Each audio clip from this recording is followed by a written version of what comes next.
Shalom warga kerajaan, hari ini Kingdom Daily Devotion berjudul Cukup Sudah. Diambil dari Roma 12 ayat 2. Janganlah kamu menjadi serupa dengan dunia, tetapi berubahlah oleh pembaharuan budimu, sehingga kamu dapat membedakan manakah kehendak Allah, apa yang baik, yang berkenan kepada Allah, dan yang sempurna.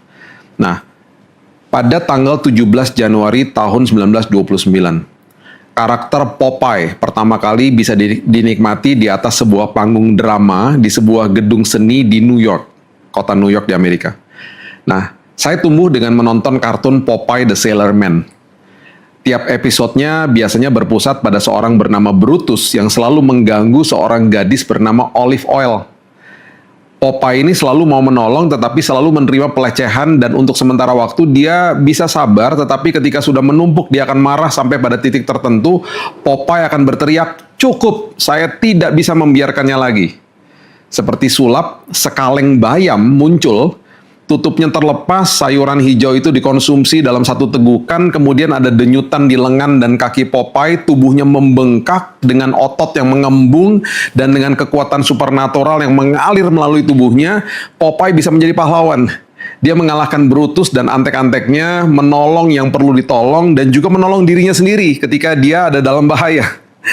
Ketika saya masih kecil, saya pernah berpikir bahwa kalau saya makan bayam sekaleng seperti Popeye, saya pasti menjadi kuat dan bisa mengangkat benda-benda berat pastinya. Ketika dewasa, saya lebih terkesan dengan kalimat yang dikatakan Popeye bahwa ada titik di mana sebuah masalah sudah cukup dialaminya. Dia tidak mau lagi diperdaya dan dia tidak lagi mau membiarkan itu terus terjadi. Dia harus berbuat sesuatu untuk bisa menang. Ketika Popeye mengatakan cukup dan mau masalahnya berubah, maka dia mengubah dirinya terlebih dahulu dengan makan bayam. Setelah itu, dia bisa mengalahkan masalahnya dan membawa pengaruh. Mungkin kita sedang ada di dalam sebuah kemelut dosa, dibelenggu sama dosa bertahun-tahun. Mungkin kita menyimpan kepahitan dan orang lain tidak tahu. Mungkin kita mudah takut karena selalu ada kata-kata tuduhan iblis yang selalu kita percaya. Mungkin kita sedang memiliki pergumulan di sebuah hubungan, dan lain sebagainya. Inilah saatnya kita mulai berkata, cukup sudah. Ambil keputusan sekarang untuk berubah. Kita tidak akan pernah bisa mengontrol faktor eksternal atau apa yang terjadi atas kita. Tetapi kita bisa selalu mengontrol diri kita sendiri. Kita bisa memulai hari ini untuk berubah dan tidak ada yang telat di hadapan Tuhan. Jangan pernah tunggu masalah kita berubah. Pastikan diri kita yang berubah dulu. Jika kita dalam kondisi sakit sekarang, jangan takut dan gentar. Cukup sudah kita hidup dalam ketakutan dan kekecewaan bahwa kita sakit misalnya. Mulailah mengucap syukur. Mulai percaya bahwa kesembuhan sudah terjadi walaupun kita belum melihatnya. Jika kita ada dalam masalah hubungan misalnya, jangan tunggu orang lain berubah. Mulailah berubah. Mulai ajak orang itu bicara. Jangan diam-diaman. Belajar untuk meminta maaf walaupun kita merasa tidak bersalah bahkan. Jika kita selalu merasa tertekan dan tertuduh, mulailah disiplin memperkatakan firman dan janji Tuhan atas hidup kita setiap hari. Jika kita ada di dalam belenggu dosa, jangan hanya sadar aja. Bertobatlah. Katakan cukup sudah. Saatnya berubah. Jangan tunda ketaatan. Ambillah keputusan. Berubahlah. Mulai dari diri kita sendiri. Prioritas Tuhan adalah kita yang berubah, bukan masalah kita. Karena setiap masalah itu adalah urusannya Tuhan. Semua faktor eksternal yang kita tidak bisa kontrol, itu adalah urusan Tuhan.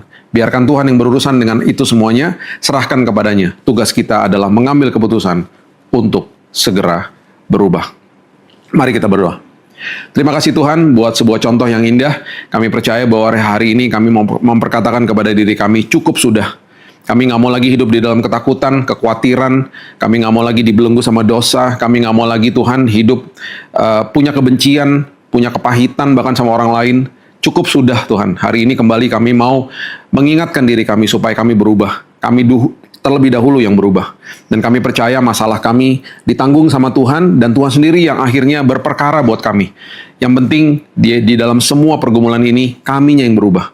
Terima kasih Bapak yang baik, kami percaya hari ini kembali kami mengalami kemenangan demi kemenangan, karena ada firman Tuhan yang menguasai hidup kami. Kembali hari ini Tuhan kami diteguhkan, kembali hari ini Tuhan kasih karunia Tuhan cukup bagi kami.